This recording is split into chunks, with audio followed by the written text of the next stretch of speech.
It was late, well past midnight, when I finally wrapped up my work on the 12th floor. Everyone else in the building had gone home hours ago, and I was exhausted, ready to collapse. I stepped into the elevator, pressing the button for the lobby and leaning back against the cold metal wall. The soft hum of the elevator was oddly comforting. As I watched the numbers tick down, something strange happened. Between the 11th and 10th floors, the elevator jolted, making me stumble.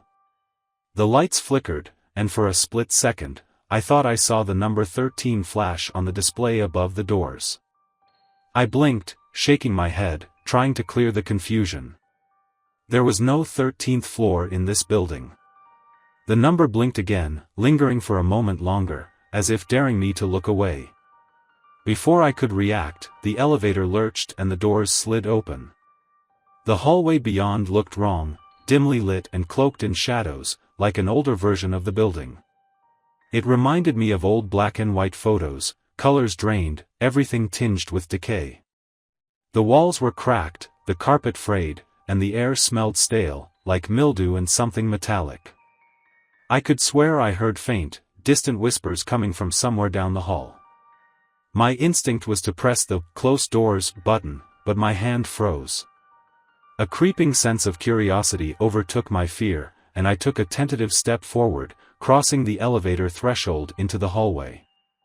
As soon as I stepped out, the doors shut behind me with a sharp clang, the elevator's familiar hum fading away. I was alone.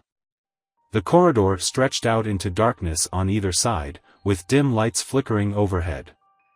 Each door I passed was shut tight, marked with tarnished numbers and names I didn't recognize. The place seemed abandoned, like it hadn't seen life in years. I felt watched, as though hundreds of unseen eyes followed my every move. The hairs on my arms prickled as I strained to hear anything besides the low hum of the dim lights above.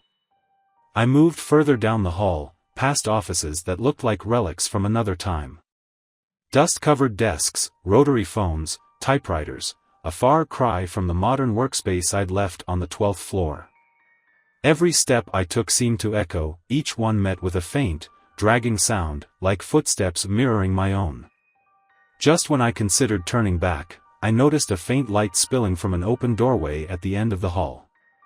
Drawn to it, I crept closer, my breath shallow and heart pounding. I reached the door and peered inside. The room was small, lit by a single, buzzing fluorescent light overhead.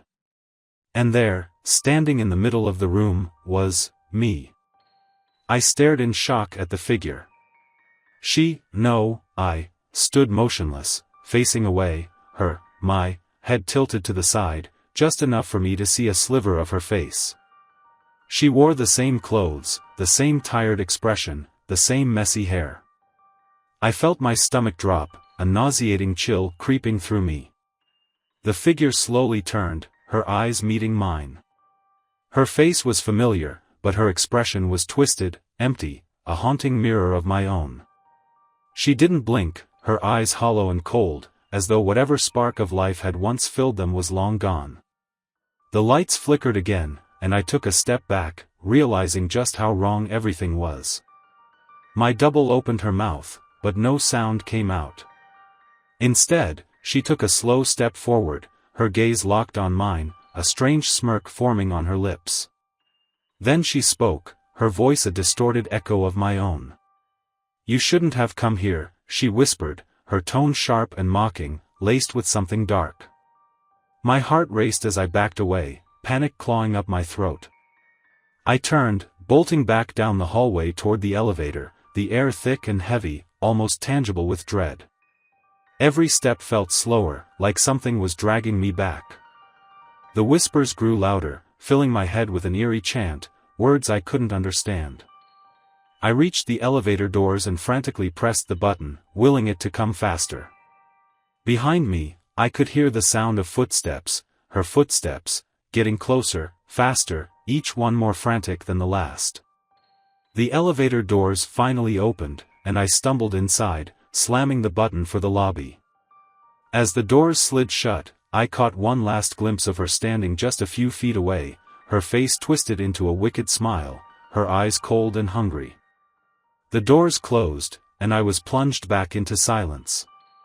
The elevator began its descent, but I could still feel her presence, as though she was just inches away, waiting, lurking just outside the walls. When the elevator doors opened again, I practically ran out into the lobby. Everything looked normal. The modern, bright lights, the clean floors, the familiar scent of the polished lobby. I took a deep breath, trying to shake the horror that clung to me. A security guard looked up from his desk, concern on his face. "Are you okay?" he asked. I nodded, trying to brush it off as best I could. "Yeah, I just got lost. Weird night." He gave me a strange look. "Lost? There's only 12 floors here. But you came down from..." I froze, the realization hitting me all over again. There wasn't a 13th floor. The elevator had taken me somewhere that shouldn't exist. With a tight nod, I left the building, trying to convince myself it was a hallucination, some trick of exhaustion. But as I reached my car and unlocked it, I felt an overwhelming urge to check my reflection in the rearview mirror. I glanced into the mirror, catching sight of myself. And I saw her. Her hollow eyes stared back at me, just behind my own reflection, the faintest whisper escaping her lips. "You never left." I felt the door lock, the car suddenly freezing around me. I blinked, and my own face stared back, normal again, but I couldn't shake the feeling that she was still there, lingering, waiting for another chance to cross over. Now, every time I step into an elevator, I can't help but wonder if it'll take me back to that floor.